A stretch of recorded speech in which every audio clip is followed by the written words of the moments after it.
Welcome to MyLITV. From Manhasset to Montauk, we have traveled our communities to bring you the following events. I'm your host, Waldo Cabrera. MyLITV starts now.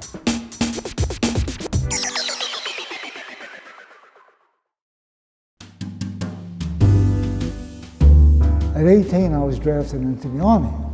One day, we were walking toward some kind of battle site, and we passed a house.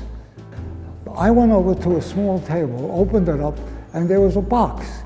I opened the box, and there was a watercolor set with eight colors, including black and white, and a small, tiny brush.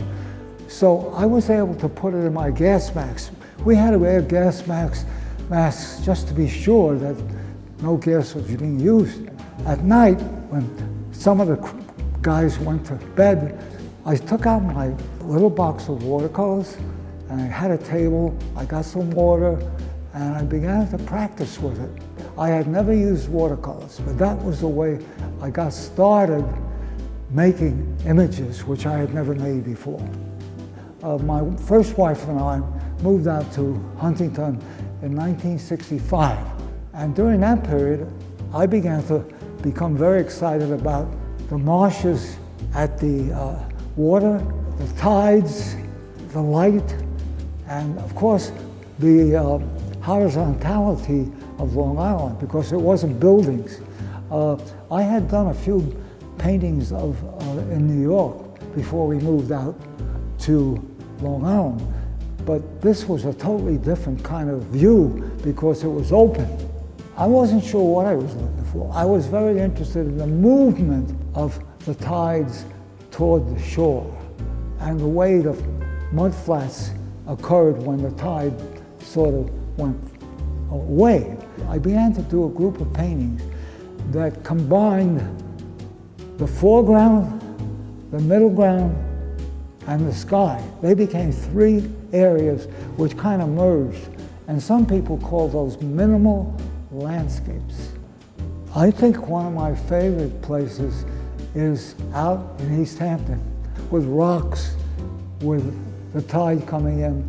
I love things which have light to them and which spread out and change things, gradually. I love motion. I love texture. I went to Greece. The light in Greece is absolutely vivid and beautiful and strong. Further on, I went to Italy. I went to England. I went to Sicily. I went to Israel. Those were places where some of these paintings were created, which I did on site. The gesture didn't come into my painting until the 80s. That became a big factor. And then I also began to combine my painting with what is known as color sticks, which were made of rosin and linseed oil. I do love teaching, I really do. In fact, the college teaching was okay, and the teaching at the Art League has been one of the most satisfactory and enjoyable, because those are people who come there because they want to be there. And I've been doing that for about 12 years.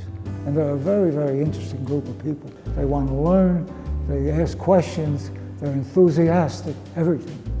I'm still trying to paint new things, different things. I usually create my paintings in series, which build on what I've done. My website is stanbrodsky.com.